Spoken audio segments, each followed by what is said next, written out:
একটা মাস আমি রহমত দেই, মাগফিরাত দেই, নাজাত দেই। এক একটা নেকিকে আমি 70 গুণ না, শুধু হাজার লক্ষ কোটি গুণ নেকি বাড়ায়া দেই। এত কিছু দিয়ে আমি চেয়েছি যেন আমার বান্দা জান্নাতি হয়, মুত্তাকি হয়। তুমি বান্দা কদর করো। আর যদি কোনোভাবেই কদর না করে, তো শেষ কথা হলো, মনে রাখবেন, রমজানকে যে কদর করে না, রমজানেও যে গুনাহ করে, রমজানেও যে জাহান্নাম থেকে বাঁচার চেষ্টা করে না, রমজানেও যে জান্নাতের আমল করার চেষ্টা করে না, ভাই আমার, ছেলেরা আমার, বাবা আমার, পর্দার আড়ালের মা বোন আমার, সবাইকে এই শেষ কথা বলি। আল্লাহ রসুল বলছে, জিব্রাইল আইসা রমজানের শেষ দিন নবীজিকে আইসা বলে গেছে, ইয়া রসুল আল্লাহ, এত বড় রমজান পেল, ইফতার, সাহারি, তারাবি, এতেকাফ, শবে কদর, প্রতি ঘন্টা মিনিটে এত মাফ নেওয়ার সুযোগ থাকার পরেও যেই নাফরমান জাহান্নাম থেকে বাঁচার চেষ্টা করে নাই, গুনাহ থেকে আল্লাহর কাছে মাফ নেয় নাই, জান্নাতের জরুর আশা পূর্ণ করতে পারে নাই, আমল করতে পারে নাই, খোদার কসম নবীজি বলছে, জিব্রাইল আইসা বলছে, ইয়া রাসূলুল্লাহ, এমন নাফরমানের উপরে আল্লাহর লানত, আল্লাহর লানত, লানত, লানত। নবী বলছে আমিন, আমিন। মানে নবী বলছে, হ জিব্রাইল, আমিও বললাম আল্লাহ এমন লানত আপনি কবুল করেন এই নাফরমান উম্মতের উপরে, আমি নবীরও লানত, যা তোর রূপে খোদার লানত পড়ুক, যা। এত বড় রমজান তুই এখনো বিড়িয়ে খাস, এত বড় রমজান নাফরমান তুই আজও ওজনে কমে দে, তোর কিস্তি শেষ হয় না, সুদে শেষ হয় না, তোর নর্তকী দেখাই শেষ হয় না, তোর উলঙ্গ ছবি দেখাই শেষ হয় না, তোর জিনা ব্যভিচারে শেষ হয় না। তুই বেটি গত 11টা মাস বাজারে বাজারে ঘুরলা, এখনো রমজান, রমজান আইজও তোমার জুতা কিনা, 3 পিস কিনা শেষ হয় না, যা। গুনাহ থেকে বাঁচতে যেহেতু পারলাই না, জাহান্নাম থেকে বাঁচার চেষ্টা করলাই না, তো জিব্রাইল বলছে আল্লাহ তার উপরে লানত দিছে, জিব্রাইলও লানত দিছে। নবী বলছে আমিন, আমিও দিলাম, যা তোর উপরে খোদার গজব পড়ুক। এরপরে এই নাফরমানকে বাঁচাবে কে? হ্যাঁ বলেন? অতএব বাবা, তামসা করো, কোনো অসুবিধা নেই। আমাদের সামনে মাহে রমজান, আমাদের সামনে মাহে রমজান। আল্লাহ তাআলা বলছে, ইয়া আইয়ুহাল্লাযীনা আমানু, হে ঈমানদারগণ, তোমরা আমার, পৃথিবীর আর কেউ শুনুক আর না শুনুক, মোমেন, তুমি বলতেছো তুমি মোমেন, তুমি বলছো তুমি মুসলমান, তোমার মুখ দিয়ে তো তুমি লা ইলাহা ইল্লাল্লাহ বলতেছো, তোমার মুখ দিয়ে তুমি মুহাম্মাদুর রাসূলুল্লাহ বলছো।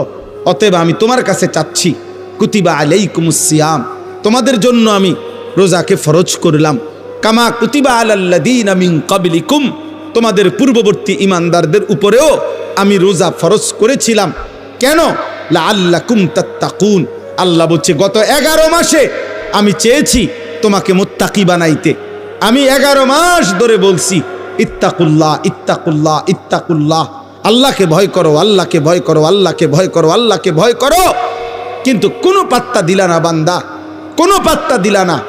ঠিক আছে বান্দা, যাও, আমি আল্লাহ আবারও দয়া করে সব বাদ দিলাম, 11 মাস বাদ, যাও, একটা মাস মাত্র এবার, আইয়ামাম মাদুদাত, 30টা দিন, গোনা গোনা 30 দিন, 31 দিন হবে না, 32 দিন লাগবে না, 30 দিন, 30 দিন, কথা কথাই, প্রয়োজনে একদিন কমায় এলামু, 29 দিন, হয় 29 নয় সর্বোচ্চ 30, 30টা দিন তুমি রমজান পালন করবা, একটা গুনাহ করবা না, চুরি, ডাকাতি, জিনা, ব্যভিচার, মদ, জুয়া, অশ্লীলতা, বেহায়াপনা, অসভ্যতা, নোংরামি, বেপরদিগি, উলঙ্গতা, অসভ্যতা, হারাম উপার্জন করবা না।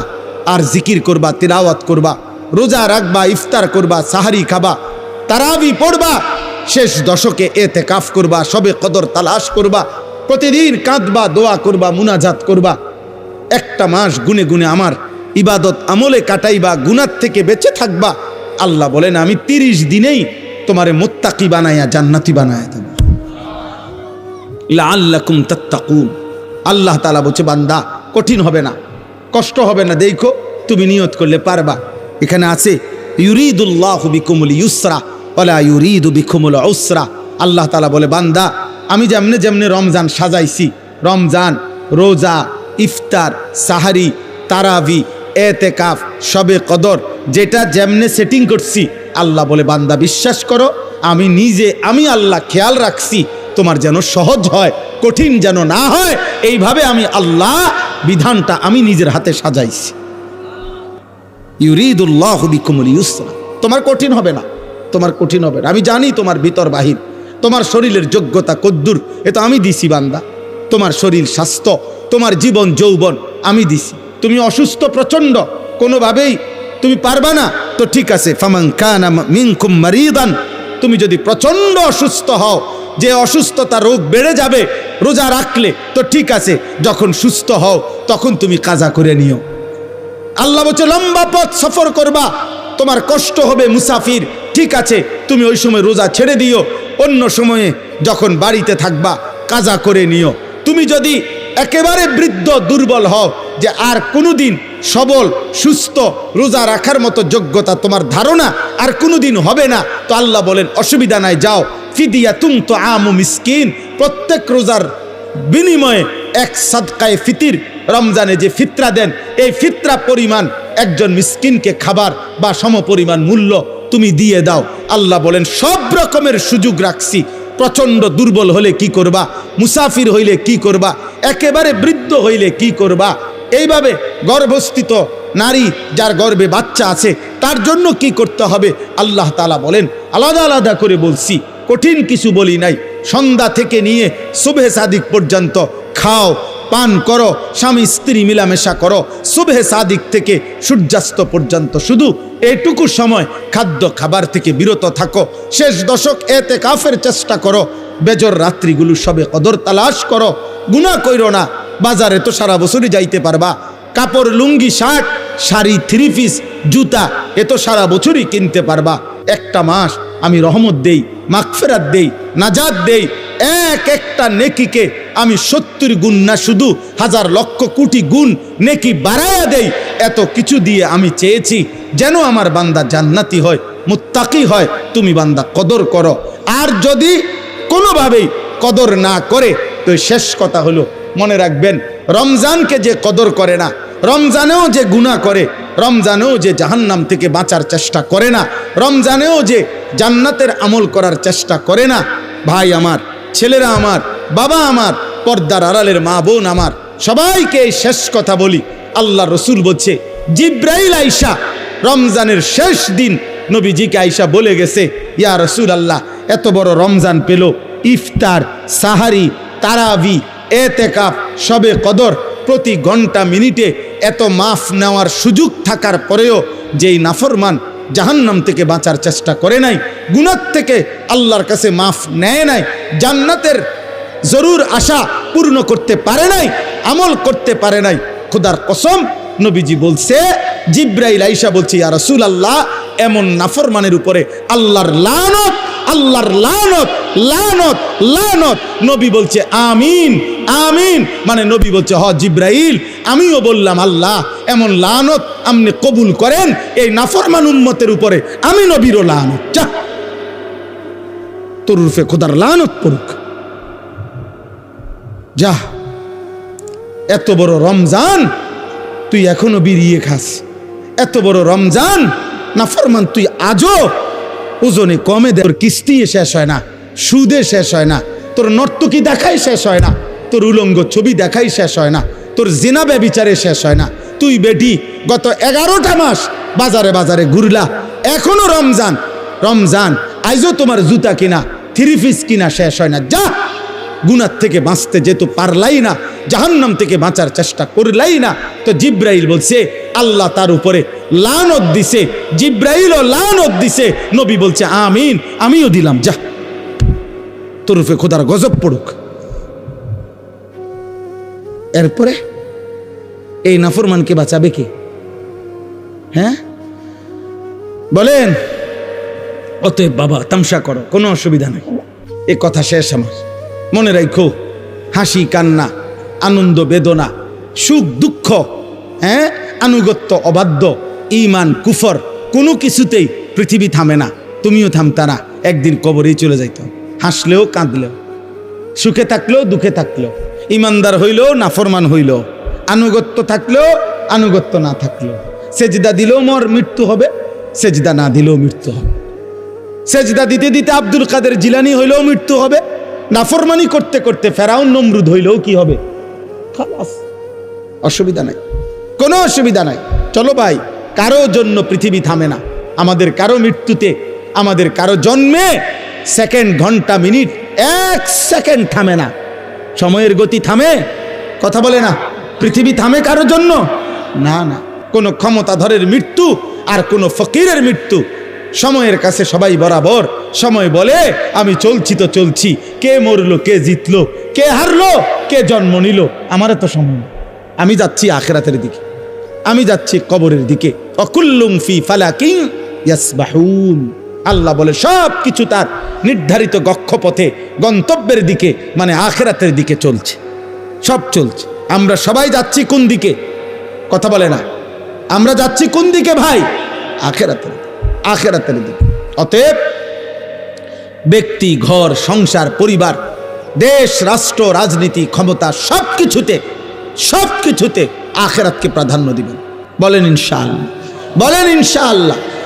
ভোটের আগের দিনও আখিরাতকে প্রাধান্য দিবেন, ভোটের দিনও আখিরাতকে প্রাধান্য দিবেন, ভোটের পর দিনও আখিরাতকে প্রাধান্য দিবেন, আখিরাতকে প্রাধান্য দিবেন। কোনোভাবেই দুনিয়ার কাছে বিক্রি যাবেন না। আল্লাহ আমাদেরকে হেফাজত করেন, আল্লাহ আমাদেরকে কবুল করে নেন আমার ভাই। অতএব আলহামদুলিল্লাহ, আজকে এই মুবারক মাহফিলে অনেক কষ্ট করছেন আপনারা, এত লম্বা সময় সবর করছেন। আলহামদুলিল্লাহ, আল্লাহ তাআলা এই ফুলগড় বারেশ্বর মাদ্রাসা আল্লাহ কবুল করে নেন। আজকে যেই ছেলেরা হাফেজে কোরআন হয়েছে, আল্লাহ তাদেরকে কবুল করে নেন। যাদের সহযোগিতা করেছে, তাদেরকে হাদিয়া দিয়েছে বিভিন্ন রকমের, মাশাআল্লাহ, আল্লাহ তাআলা তাদের সবাইকে কবুল আর মঞ্জুর করে নেন। আমার একটা ছোট্ট পরামর্শ আছে, সেই পরামর্শটা হইল, না মানলেও সমস্যা নাই, বাকি আমি আমার পরামর্শ হইল, ওই যেই প্রবাসী কল্যাণ সংস্থার নাম বলছেন কি জানি, বারেশ্বর প্রবাসী কল্যাণ, বারেশ্বর প্রবাসী কল্যাণ সংস্থার কাছে, আপনাদের কাছে আমার পরামর্শ হলো, আমার আন্তরিক প্রশংসা হলো, প্রতি বছর যে হাফেজে কোরআন হবে তাকে একটা সাইকেল পুরস্কার দেওয়া হবে। সাইকেল পুরস্কারের সাথে কোরআনের হাফেজের কি সম্পর্ক আমি এটা বুঝলাম না, আমার এটা মাথার ধরল না। সাইকেলের সাথে কোরআন হেফজের সাথে সম্পর্ক কি হইল? এতে করে সে কি করবে, মানে হাফেজে কোরআন সাইকেল দিয়া আলাদা কি লাভবান হবে, এটা আমার মাথায় ধরল না। হ্যাঁ, এটা আমি বুঝলাম না। এই জন্য আমার পরামর্শ হলো, কোনো হক্কানি মুত্তাকি আলেমে দিন থেকে পরামর্শ নিয়ে আপনি জেনে নেবেন যে কোনো তালেবে এলেমকে, কোনো মাদ্রাসার ছাত্রকে, কোনো হাফেজে কোরআনকে কি পুরস্কার দিলে তার উত্তম হবে, তার সারা জীবনের এলেম অর্জনের জন্য কাজে লাগবে, পড়ালেখার জন্য কাজে লাগবে। এখন এইটা দিয়ে যদি সে কালকার থেকে গোটা 1 মাস সরকির মতো সারাটা মুরাদনগর গড়ে, তাইলে প্রবাসী কল্যাণ সংস্থার নেকি কি হবে আমি বুঝি না। এই জন্য আমি এটা ফিরাইয়া নিতে বলি না। আমি এবার তো দিছেন আলহামদুলিল্লাহ, কিন্তু উনি বলছেন প্রতি বছরেই একটা সাইকেল দিবে না। পৃথিবী যদি সবাই আপনার যেই সম্ভাবনা দেখা দিছে বাংলাদেশে, যেই প্রতিশ্রুতি এইবার নির্বাচনকে সামনে রেখে, আমি তো ধারণা করতেছি 13 তারিখ যেই জিতক 12 তারিখ প্রত্যেকের হেলিকপ্টার দিবে। বুঝেন নাই কথাটা? তাইলে তখন তার সাইকেল কাজে লাগতো না। এই জন্য তালেবে এলেম, এটা নিরুৎসাহিত করছি না, আপনারা পুরস্কার দিবেন, হাদিয়া দিবেন, কিন্তু আলেমে দিন থেকে মশওয়ারা করে দিবেন, অর্থাৎ যেন ওই বাচ্চার আজীবন তার এলেমের কাজে লাগে। পড়ালেখার এমন সুন্দর কোরআনুল কারীমের 2 সেট 10 সেট তাফসীর হইতে পারে, যেটা তার দাওরায়ে হাদিস একবারে শেষ পর্যন্ত আজীবন তার পড়ালেখার কাজে লাগবে। রাসূলুল্লাহ সাল্লাল্লাহু আলাইহি সাল্লামের হাদিসের অনেক কিতাব, তাকে 30,000 টাকার কিতাব দেন, তারে 20,000 টাকার কিতাব কিনে দেন, যেটা সে আজীবন কি করবে, পড়ালেখা করবে। হ্যাঁ, আমার ছেলে হাফেজ হইয়া পুরস্কার পাইছে তাফসিরে তাওজিহুল কোরআন। তো আমি একদিন আমার বাসার এই তাফসির আমারও আছে, তা আমি আমার একটা খণ্ড পাচ্ছিলাম না, খুঁজেই পাচ্ছি না। 2-3 খণ্ড, আমার একটা খণ্ড আমি পাই না, ওই খণ্ডটাই তখন আমার দরকার। আমার ছেলে আমারে দৌড়াই এসে বলছে, আব্বু আমি যে পুরস্কার পাইছি এইটাই তো তাফসির, তাহলে আমি এটা খুলে দেই আমারটা। তাহলে হে, তার প্যাকেটিং করা ছিল, ওইখান থেকে খুইলা আমার এটা দিছে আব্বু এটা, তাহলে আমি তখন পড়লাম। আমার অনেক কিতাব আমার সন্তান পড়ে, আমার সন্তানের কিতাবও আমি পড়ে আমার উপকার হয়েছে। কথা বুঝছেন না? এই জন্য আগামী দিনে আপনাদের কাছে অনুরোধ রইল, সাইকেল না বরং তার এলেমের সাথে কোরআন সুন্নাহর এলেম শিখবে এমন কিছু, যার দ্বারা এরকম কিছু হাদিয়া দিলে সেটা বেশি পরিমাণে হোক, ইনশাআল্লাহ এতে বরকত হবে। আপনারাও সাদকায়ে জারিয়ার সওয়াব পাইতে থাকবে। কিতাব অল্প দিনে কি হয়ে যায় না, নষ্ট হয়ে যায় না, প্রজন্মের পর প্রজন্ম কিতাব পড়ে। অনেক যারা সম্ভ্রান্ত ফ্যামিলি এমন আছে যাদের পারিবারিক পাঠশালায় আরে পারিবারিক কুতুবখানায় লাইব্রেরিতে 100 বছর আগের দাদা পূর্বপুরুষের কিতাব বই কি আছে আছে সাজানো আছে। তাইলে বোঝা গেল যে এটা ফায়দা আসবে, এটা দীর্ঘমেয়াদী হবে। আল্লাহ তাআলা আপনাদেরকে তৌফিক দেন। এই মাদ্রাসার সাথে যার যত সম্পৃক্ততা আছে আল্লাহ কবুল করেন। আল্লাহ আজকের এই মেহমান উপস্থিতি সবাইকে কবুল করেন। বিশেষ করে আমার প্রিয় বন্ধু মাওলানা সিরাজুল ইসলাম ভাইকেও আল্লাহ তাআলা ভরপুর কবুল করেন। ছোটবেলার আমরা ছাত্র জীবনের দোস্ত ছিল, আজ অনেক দিন পরে দেখা হয়েছে। আল্লাহ তাআলা তাকে সুস্থতার সাথে আফিয়তের সাথে মানুষের কল্যাণে খেদমত করার তৌফিক দান করেন, আমিন। পবিত্র কোরআনুল কারীমের 2 নম্বর পারা 2 নম্বর সূরা, সূরাটির নাম সূরায়ে বাকারা। এই সূরার 183 নম্বর আয়াত আমি তেলাওয়াত করেছি। এই ছেলে, তোমার কি সমস্যা বাবা? আর এদিকে ফিরো, তুমি ওইদিকে ফিরে বসো। 183 নম্বর আয়াত সূরায়ে বাকারার। এই আয়াতটি আমি তেলাওয়াত করেছি মাহে রমজানকে সামনে রেখে। পবিত্র কোরআনুল কারীমের সূরায়ে বাকারার এখানে 5টা আয়াত, 183 থেকে 187, 183, 84, 85, 86, 87। এই মোট 5টি আয়াতে রমজান, রোজা এবং রমজানের সাথে প্রাসঙ্গিক শরীয়তের বিধিবিধান, আল্লাহর বিধিবিধান আল্লাহ তাআলা বিস্তারিত এখানে উল্লেখ করেছেন। আমাদের প্রিয় নবী সাল্লাল্লাহু আলাইহি ওয়াসাল্লামের একটা মোবারক কথা বলো না আব্বা, কথা বলো না। ছেলেরা তোমরা একজন আরেকজনকে বুঝায় বলো, ভাই কথা বলতে দিও না। যে কোনোভাবে কথা থামে না তারা বাইর করে দাও, বাইরে ছেড়ে দিয়ে আসো, ধরে আলগি দিয়া 4 জনে ধরে। আমি ব্যক্তিগতভাবে কোনো প্রার্থী না, আমার কোনো ভোটে কোনো আমি প্রার্থী না, অতএব আমি আগের থেকেই ব্যাপক জনসমর্থন কখনোই প্রত্যাশা করি না। কারণ আমি তো আর ভোটে দাঁড়াইছি না, কাজে আমি এত অনেক জনসমর্থন আমার দরকার এমন কিছু না। আমি একটা দিল থেকে সবসময় ভাবি আল্লাহর কথা একজনকে বললেও নেকি হয়, তার আমার নেকি দরকার, তো সেটা অল্প মানুষকে বললেও সমস্যা কি? কিন্তু গাফেল মানুষ, ফালতু মানুষ, অমনোযোগী মানুষকে 1000 বছর বললেও লাভ হয় না। যেই কলস উল্টানো, যেই জগ উল্টানো, উল্টানো কলসিতে 1 সাগর পানি ঢাললেও এটা কোনোদিন পুরবে না, কারণ এটা তো কলসটা কি উল্টানো। নবী সাল্লাল্লাহু আলাইহি ওয়াসাল্লাম এটা হাদিসে বলছেন, কিছু মানুষের অন্তর উল্টানো কলসির মতো, কালকুজে মিরবাদান, উল্টানো কলসির মতো। নবীজি সাল্লাল্লাহু আলাইহি সাল্লাম বলছেন, মানে কলস উল্টানো, দিলটাও উল্টানো। এবং নবীজি বলছেন শুধু উল্টানো কলস না, বরং কলসির উল্টা পিঠে আলকাতরা দিয়া মাইখা দিছে, যাতে করে 1 ফোঁটা পানিও না জমে, পিছলা হয়। তো নবীজি সাল্লাল্লাহু আলাইহি সাল্লাম বলেছেন, কিছু নাফরমানের অন্তর আল্লাহর অবাধ্যতা করতে করতে তার দিল উল্টে যায়। ফলে একটা সময় হয় এমন, লা ইয়ারিফু মারুফান ওয়ালা ইউনকিরু মুনকার, তখন আর কখনোই পরবর্তীতে আল্লাহর গজব যখন হয়, তখন আর কখনোই তার ওই উল্টা অন্তরে কোনো নেক কাজকে নেক কাজ মনে হয় না, কোনো গুনার কাজকে গুনাই মনে হয়।